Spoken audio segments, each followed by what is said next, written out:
Welcome to smart wrestling channel. Some இன்ட்ரெஸ்டான wrestling news தான் பார்க்க போகிறோம். சேனல் சப்ஸ்கிரைப் பண்ணிட்டு லைக் ஒன்று தட்டி விட்டு பாருங்க. ஃபர்ஸ்ட் ஆஃப் ஆல் ஸ்டார்ட் பண்ணுவோம் இந்த ஃபின் பாலர் சிஎம் பங்க்கில் இருந்து. இது திரும்ப எதுக்கு பண்ணுறேன்னு ஒன்று புரியுதுங்களா? சிஎம் பங்க் வந்து சிகாகோவில் நடக்க போகுது சாம்பர். அவருக்கு அதில் கண்டிப்பாக ஒரு மேட்ச் கொடுத்தாகணும். இந்த சாம்பியன்ஷிப் வேறு வச்சுருக்காரு. அதில் டிஃபெண்ட் பண்ண போகிற டைட்டில். ஆனால் வேறு ஆளும் கூட பண்ணியிருக்கலாம். என்ன இருந்தாலும் ஃபின் பாலர் வச்சு வேறு ஒரு ரோல் பண்ண போகிறாங்க. ஃபின் பாலர் இந்தளவுக்கு மட்டமாக இருக்காருல்ல, அவர் மட்டமாகவே ஒரு ஈல்டன் தான். ஆனால் ஈல்டன் பண்ணுற மாதிரியே இல்லை, சும்மா சோதா மாதிரி இருக்கிறாரு. அவர் ஒரு டிஃப்ரெண்ட்டான ஸ்டைலில் கொஞ்சம் வேல்டு மெட்டீரியலில் காமிக்கணும்னு சொல்லிட்டு தான் ட்ரை பண்ணுறாங்க.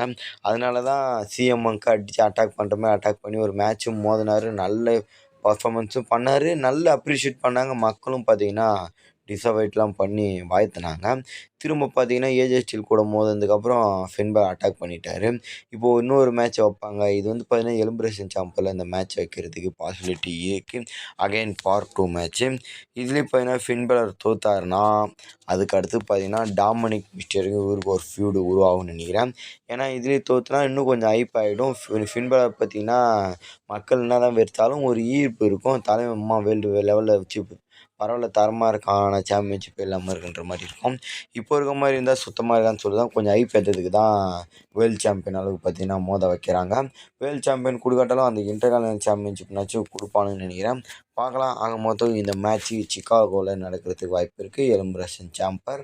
அதுக்கடுத்து வந்து பார்த்தீங்கன்னா இந்த கிரேசன் வாலர் இப்போ எவ்ரிலி பார்த்தீங்கன்னா ரூமர் போயிட்டுருக்கு.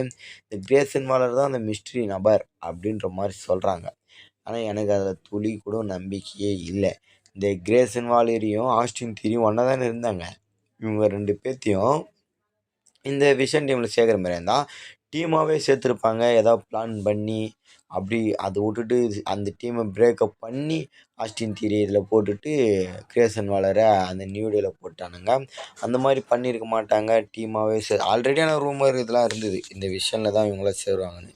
ஆனால் ஒருத்தர் சேர்ந்தார், இவர் பார்த்தீங்கன்னா இல்லாமல் இருந்தார். இப்போ இவருக்கு ரூமர் வருது. என்ன இருந்தாலும் நியூ டேயில் தான் இப்போ ஃபுல் கண்ட்ரோலில் இருக்க மாதிரி இருக்கார். நியூ டேவில் பெருசாக ஒன்றும் இல்லை, வந்து கத்துறாரு போகிறாரு. அவர் தான் ஒரு ஆப்பர்ச்சுனிட்டி ஒன்றுமே கிடையாது. அதை வச்சு பார்க்கும்போது ஒருவேளை கிரேசன் வாலர் தான் இருப்பாரோன்ற மாதிரி தோணுது. என்னை பொறுத்த வரைக்கும் அது செத்ராலன்ஸாகவே இருக்கிறதுக்கு தான் வாய்ப்பு இருக்குது.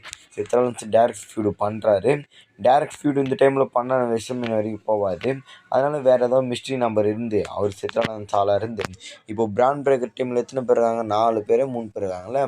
அதேமாரி செத்ராலன்ஸும் அவ்வளோ பேர்த்த கூட்டி ஒரு டீம் உருவாக்கி சண்டை வச்சு அது அப்படி ஆகணும். அப்படி இல்லைன்னா அந்த பிராண்ட் பிரேக்கர் டீமில் இருக்க ஆஸ்டின் நம்ம ஆளாக இருக்கணும், செத்ராலன்ஸ் ஆளாக இருக்கணும்.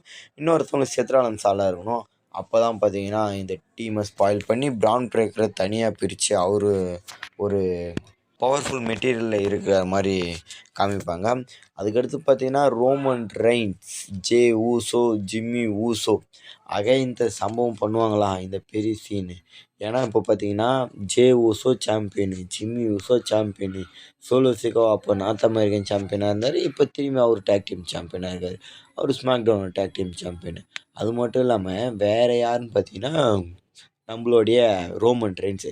இப்போ அவரும் பார்த்தீங்கன்னா நெக்ஸ்ட்டு இந்த WrestleMania 42ல் மேட்ச் கம்ப்ளீட் பண்ண போகிறாரு. இந்த வேர்ல்டு ஹெவிவெயிட் சாம்பியனுக்கு வேர்ல்டு ஹெவிவெயிட் சாம்பியன் மட்டும் வின் பண்ணிட்டாருன்னா அவன் தலைவன் வச்சுக்கிற ஜிம்மி இதுவும் world tag team champion, Jey Uso world tag team champion, இது வேர்ல்டு ஹெவிவெயிட் சாம்பியன். ராவில் அடுத்தது திரும்பியும் பிளட் லைன் நாங்கள் தான்ன்ற மாதிரி ஆக்கிடுவாங்க. ரோமனுக்கு இது தேவை தான். அவர் இந்த மாதிரி இந்த வேர்ல்டு டைட்டில் வின் பண்ணணும்னு. ஏன்னா இந்த யூனிவர்சல் சாம்பியன்ஷிப்பு வச்சுருந்தாரு ரொம்ப நாள், சாம்பியனும் மாற்றினாங்க. அதையும் பார்த்தீங்கன்னா யூஸ் பண்ணிட்டாரு. இப்போது இந்த வேர்ல்டு ஹெவிவெயிட் சாம்பியன் நிறைய பேர் வச்சுருக்காங்க, கை மாறினே இது. பட் ஆனால் ரோமன் ரெயின்ஸ் இன்னும் ஒரு டைம் கூட இதை வின் பண்ணி பார்க்கல. ட்ரூ மேக்கன்டையர் தான்ப்பா மென்ஸில் 2 டைட்டிலும் வின் பண்ணி பார்த்தாரு. அதுமாதிரி யூஎஸ் கையும் அந்த டைட்டில் வின் பண்ணாங்க, இந்த டைட்டில் வின் பண்ணாங்க. இப்போது தான் 2த்தையும் மாடிஃபிகேஷன் பண்ணாங்கள்ல, அதிலிருந்து சொல்கிறேன். மற்றபடி செத்ராலன்ஸ் 2 டைம் வின் பண்ணியிருப்பார், அதே world heavyweight champion. Gunder 2 time win பண்ணியிருப்பார். அப்புறம் டேமியன் பிஸ்ட் ஒரு டைமு, அந்த மாதிரி பார்த்தீங்கன்னா மாறி மாறி ஜே ஊசோ ஒரு டைமு.